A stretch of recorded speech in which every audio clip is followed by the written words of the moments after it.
Okay, so Ryan Tov, we continue in our studies in Eshbach Lefonav Sichi. We're at the end of chapter 10. We're discussing the connection between prayer and learning. And now we're told another important connection there is that we're on page Kuf Lamed Ches. Hatvila higam hakli. Prayer is also the utensil. Shal yado niton liskos laTorah. Thereby one can merit Torah. Without learning, you can't. Without prayer, you cannot remember your learning.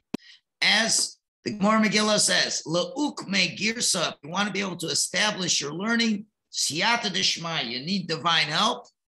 And lo tefillah, without prayer, Shmai and divine help. It's impossible to conclude a section of Torah and understanding it according to the correct conclusion in halacha. You have to pray and you have to have divine assistance, and then you'll succeed. It's possible to succeed in understanding your Torah. Okay?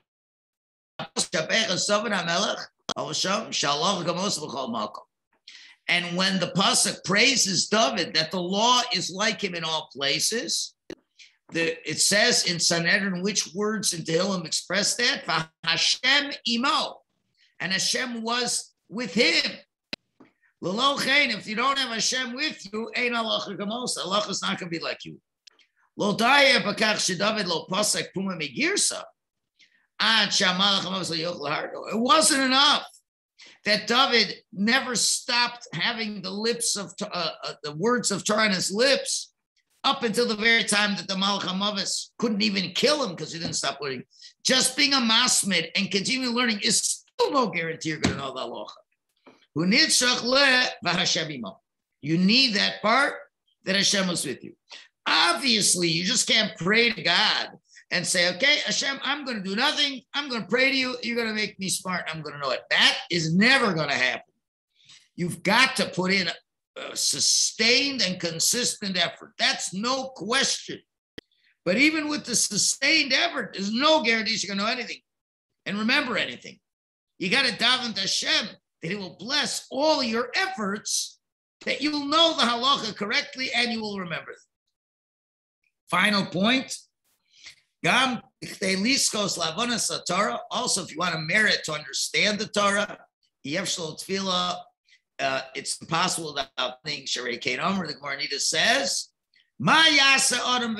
what should a person do to be smart?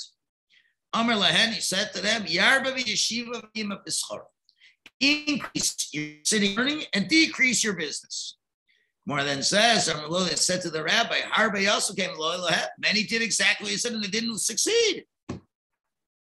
Ella what? You should ask mercy from the one whom has the wisdom. As the pasuk says, Ki Hashem yitein chachma, for Hashem gives wisdom. He pee from his mouth, das usfuna, das and tfuna. So now the question is, so my kamashmon, what's the point? Just from God, what do you need the first statement for? More answers to Havaloha Losagi. One without the other doesn't help.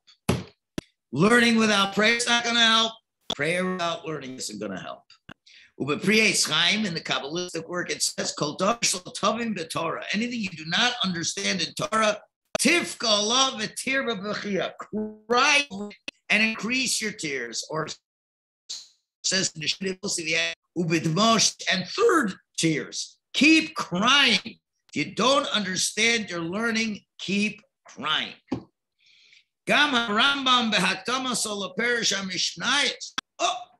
the Rambam in his introduction to the commentary of the Mishnayos, which we just started last night, and we will come to this statement in the course of our learning. He says, a person doesn't have with his wisdom, his seeking and his efforts, he has to leave the whole thing in Hashem's hands. In other words, efforts not enough. You have to daven Hashem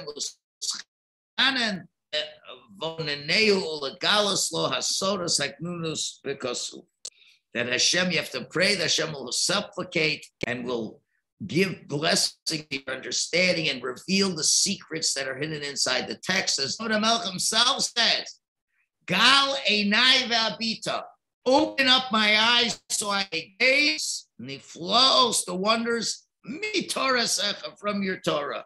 It's not only to see the wonders of the world, but to see the wondrous Torah that's there. So you have to daven for that to happen. So even the Rambam, the great rationalist, as they say, I mean, I never heard Albert Einstein say, or Plato or Descartes say, you know what? Pray to God to help you be smart. Only the Rambam, in his great humility, who would probably put all these guys in his side pocket, could say, listen, at the end of the day, it's all up to Hashem. And not only that, but how about the Vilna Gaon? They don't come much smarter than him. In his explanation in the Tikkunei HaZohar, he writes, through prayer, your Torah remains with you, as it says, famous Gemara and Brachas, the early pious ones would pray 9 hours a day, 3 hours per prayer. The Gemara asks again, so how did their Torah last with them? So Gemara answers,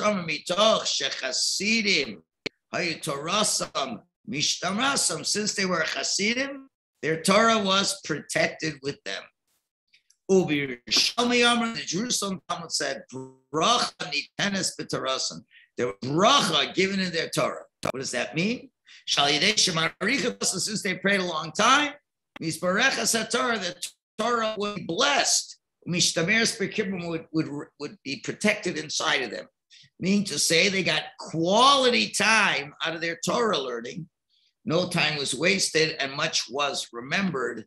That's how you're able to accomplish that. And that ends the 10th section, chapter. And now we very smoothly, Baruch Hashem, transition into the 11th chapter, with all it being right on the screen like that. And now we come to an issue that I think many of us may be struggling with in our initial stages of HISBODEDUS, but at least we now have more things to be misboded about. Now we can really talk to Shem about our learning. I learned something, help me remember it, etc., etc. So now the new question is, to begin chapter 11, what do you do if your heart is not into it and you have no words? So the Rabbi says in the Likutei Maram, quote, speech has a tremendous power to wake up a person. Here's the critical word here. Even though it appears to a person that he has no heart, even though it means he has no emotions, I have no feelings, still enough. When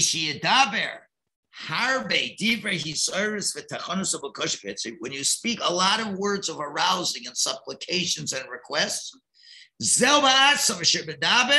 that very act of speech is an aspect of, as it says in Shir Hashirim, Nafshi yotza b'dabro, my soul went out when it spoke. Shadiver ba'atzmo, uiskalus hanefesh v'alei. Speech itself is a revelation of the soul and the heart. And he continues, and sometimes, by speaking a lot, even though he has no heart into this, he has no feeling at all.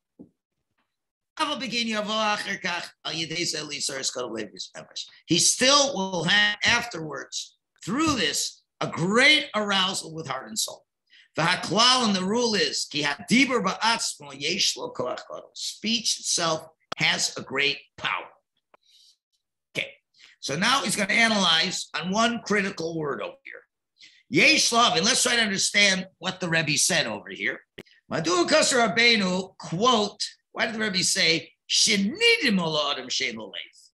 why does it say that the person, it appears he has no heart? Meaning to say, He just has no feeling. He's not into it. What do you mean it appears? For Emes, that's the truth. He doesn't feel anything. Can you say, well, it appears I don't have anything? What do you mean? You don't feel anything. You're not excited. It's just not there. The answer is, when a person goes into solitude before Hashem, he feels that he has no heart. This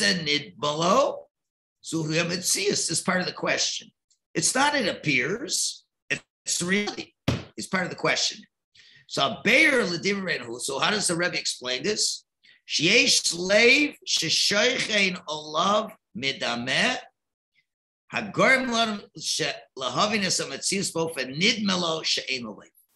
he says there is in the heart a part that's called what we'll call the imagination, midameh, which causes a person to look at his realities in a way that it will appear that he has no heart.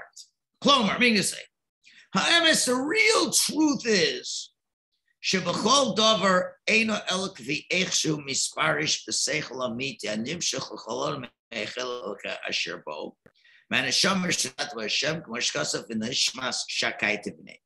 The truth is in everything is only according to how his correct seichel explains that which comes from his divine part. From his neshama, as the pasuk says, that the soul of God gives them understanding. So what does that mean? So in other words, Hashem gives you understanding.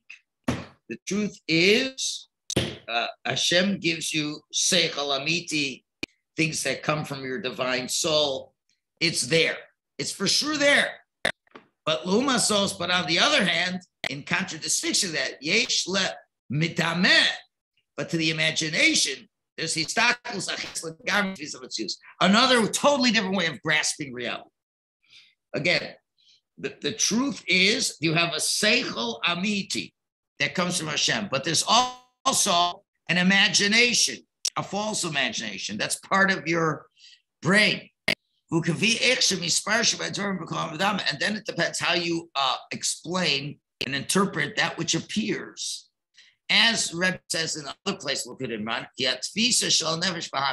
it's the way the animalistic soul grasps things. Hagashmis, the physical one,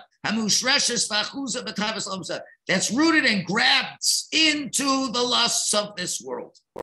So there's two realities. There's the true reality, and then there is the perceived reality that from your perspective seems just as real as the true reality, but that is from the fantasy reality, imagined reality. Now we can explain clearly the specific words the Rebbe is saying. He says, even though it appears the person has no heart.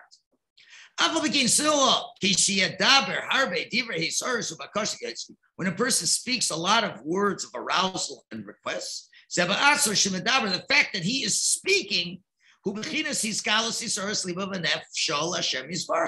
it is an aspect of revealing the arousal of his heart and soul to Hashem, as it says, that the Dibur itself will reveal. Now, what does he mean? It appears to him and it seems real to him. He has no feeling. But the emes is shukam, the truth is there. It's hidden, concealed.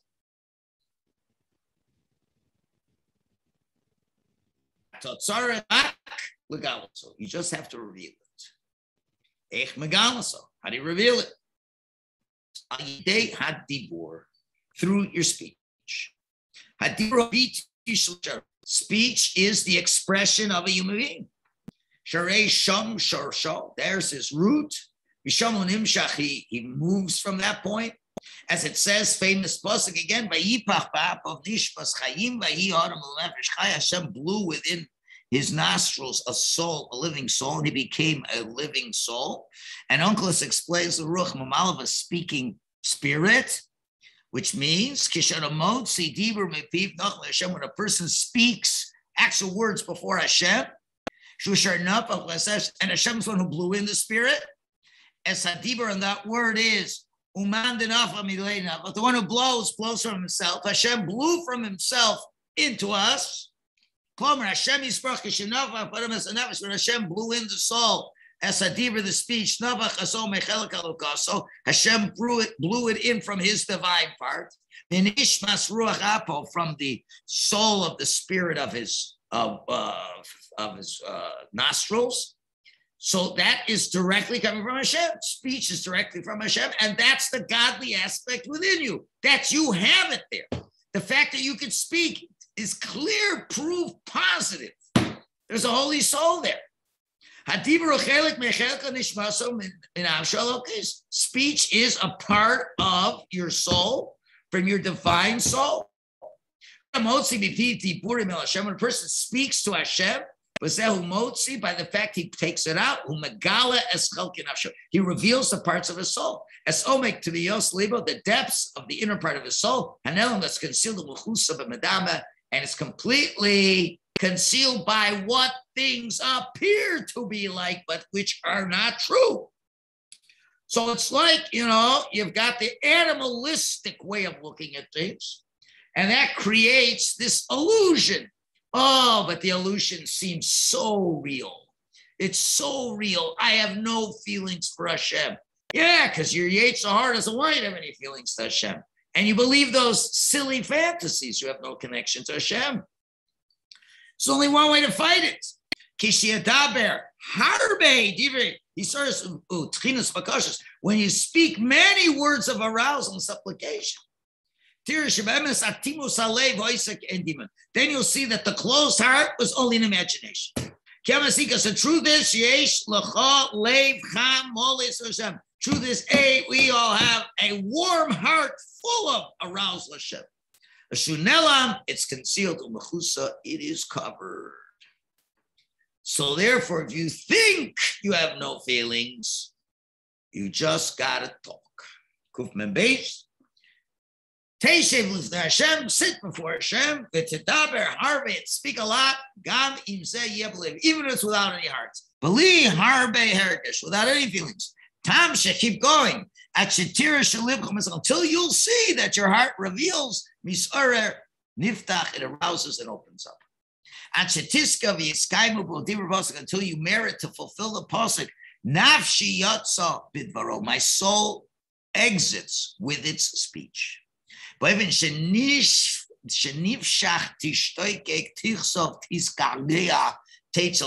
way that in a way that your soul will yearn, long, delight, and will leave to Hashem. So it's the speech that does it. You could start saying, I don't feel anything. Rabbi Nachman says I should keep talking. I'm going to keep talking. That's all. Keep talking. I don't feel anything. Just keep talking. But try to beg and supplicate. You got to make the effort.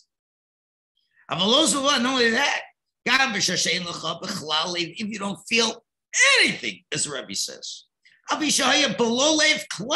though it appears you have no emotion in this, you'll see speech will manifest wondrous results. And if you're engaged in it, you'll come to great arousal in the heart and soul. As the Rabbi says, and it's all part of Ki hadibur ba'atzmo yesh lo koach gadol. Speech itself has a great force. And it also says in the Likutei Moharan, the second volume, hadibur yesh lo koach gadol ma'od. Speech has a great power. Ki alo yichom lilchosh al kana sreifa shelo tuchal liros. Because we mentioned this earlier in the book. He says you can speak and have a gun not fire. The power of tefillah, a guy has a gun to your head, you daven, boom, the trigger jams. Klomer, the power of speech has a divine power that can be recognized even in this little physical world. It can stop the gun from shooting. So it obviously could stop a gun from shooting. It can open up your heart and have some feelings. The Rebbe says in the 78th Torah of the Likutei Moharan, speech goes with a person always. Kedibur nikra, because in mysticism, speech is called Eim Habonim, the mother of the children. And just like a mother always goes with her children, never forgets a child. Even if they're found in a very dirty place. So is the speech. Even person loses his brains and his heart. That's where the Shekhinah usually rests. Still, he has the power of speech that goes to the person and also doesn't allow him to fall. It cleans him and purifies him from his sins. Returns him clean and pure to Hashem. And the Rebbe says over there, and when is this wondrous power of speech? Because the souls of the Jewish people come from the world of speech. As we bring the pasuk again, nafshi yotza b'dabro, my soul went out when it spoke. Klomer memidas malchus, it comes from the attribute of malchus, me'ashchina, hanikras dibur. The Shekhinah is called dibur. You know, malchus, it's the 10th sphere. What body part corresponds? It's the mouth. And that's the malchus. And that's where the Shekhinah is. Shishar shishmas, that's the root of our soul. Vashchina nikras and neshavas ke'ima hadoegas l'shalom v'tikum b'nah. And the Shekhinah is referred to as the mother who's worried about the peace and the protection of her children.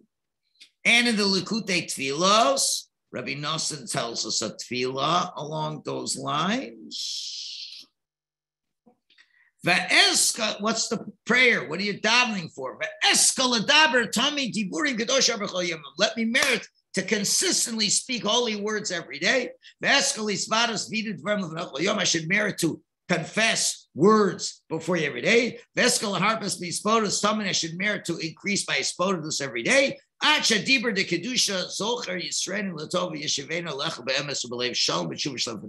Until the holy speech will remind Hashem for me for good and return me to you in truth and with a complete heart, with complete tshuva.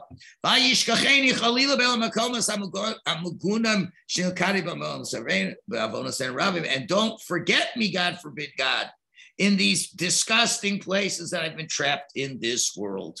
Which means, in other words, speech is a divine force. Hashem is brought to return a person back to Hashem. So he's given plenty proofs now that speech is able to break the game wide open in terms of a person's feeling this connectivity to HaKadosh Baruch Hu. And we find another wondrous things regarding speech that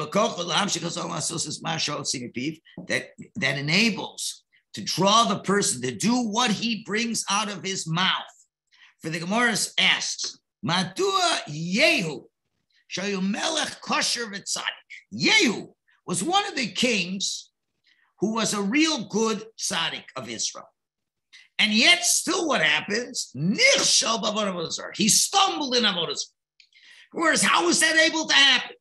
And the Gemara gives the famous answer in Metaratzim, Bris Krusa Lislasai. A covenant is made with the lips. What does that mean? Yehu uttered the following words. Seriously or not? He said, quote, Achav Aved Esabal Ma'at. Achav served the idols of the Baal a little bit. Yehu Yevdana Harbe. And Yehu will serve it a lot. Now, he didn't mean it. He didn't mean it. Avi Shomer said, Ketachsis. He used it as a ruse. Yeah, he used it as a ruse. Because they to get rid of the Avodah Zarah. Okay?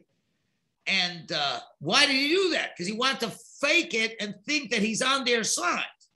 When the idol worship would hear, oh, I could do even more than Achav. Yamir was going to put his trust in, and now he could turn it on them. But Yuchel said he could destroy them. That was his whole plan. But guess what? Since the words came out of his mouth, it had the power to drive till he truly stumbled in idol worship. And that's why the Rebbe says, don't say you're going to do something prohibited, even in a joke. Be very careful what comes out of your mouth. Don't say, oh, well, you think I'm going to go and worship idols? Don't even say words like that. The words impact because they're so powerful. It can turn a tzaddik into a Russia. Because those words impact you. You can imagine with what you're hearing. It's all that we are so affected. So think about this. Despite of that, when we reflect on this story, Bifrat, especially Shemitah Tov Reuben, let's do the opposite. If the guy was just joking around and saying, I'm going to worship idols, when he never meant for a minute to worship idols, and it still caused him to worship idols, and that was for the side of bad, we know that the side of good is 500 times greater. What did he say? Holy words that I want to return to Hashem. And let's say you don't mean it. And to engage in Torah and service. I don't mean it, but he keeps saying it. But how about if you really even mean it? Say it with truth. Certainly has the power to draw into him this ability to succeed. That's the power of speech. To be so careful. It's not just a question of not speaking Lashon Hara. To realize we got the most powerful tool in our arsenal is in our mouth. The more we just say good things. I want certain things. If you mean it or not, just say it.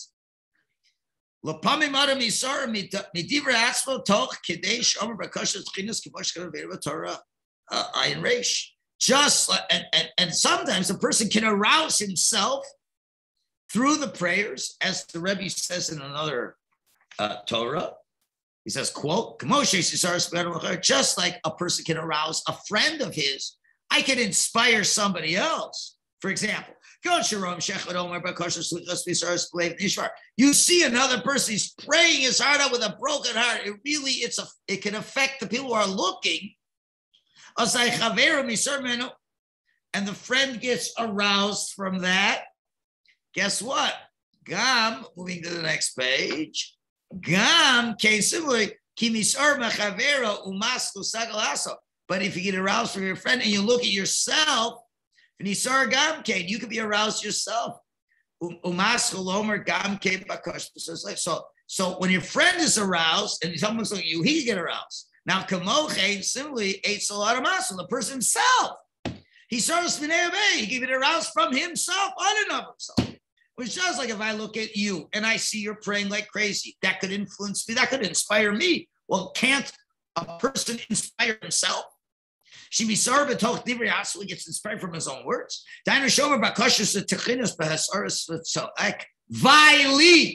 Where he makes requests and supplications, he arouses, he screams out, woe unto me. And there where he becomes aroused, and he begins to look at himself and he says, hey, Hanani, where am I? And who's screaming like this? Hello, Vaili. It's woe unto me. Li mamish me. Umaskel sheni slitzok Vaili starts a second time. Vaili. Li davka me. Even though in the beginning he thought he was saying it okay. And he's going to see a difference between the first time and the second time. The more you put in, the more you're going to get out. So you got to realize that those are realities that could happen. Pamim Rabbis, many times. When you start HISBODEDUS, sometimes you just can't start. Especially if you're surrounded with all kinds of sufferings. And that's what the Rabbi says in Torah Reish Ayin Tes. He says, and so too from an arousal from below, from below it should be short. As the Pasuk says, the Tehillim says, the diber pi batzar li, and my mouth spoke when it was narrow for me. And when it's narrow, it's like a shofar. The wide part is on the top, the small narrow part is below by the mouth. That's the pasuk. The diber pi batzar li. My mouth speaks when it's narrow, it's suffering. And she hatzar v'kotzer elai. The narrow part's by me, eitzel pi by my mouth. In other words, I'm feeling that constrainment like a shofar. And just so we find by David HaMelech in all his prayers, Shaschola min ha-meitzar, from the straits, from the narrows. It was very painful for him. Go to Machmash Shenafel of Tzoros Avshalom. He had a trouble with Avshalom. Tzoros Novel, the Tzoros of Novel HaKarmeli, etc. And from those prayers, he got the Ruach HaKodesh. From all the suffering, and he cried out, and that was able to get him to bring out his soul. Nobody had external challenges as much as David in the entire world, and he's showing you can reach levels of nevuah. But the truth is, and the truth is, what if at the end you're still not able to say anything?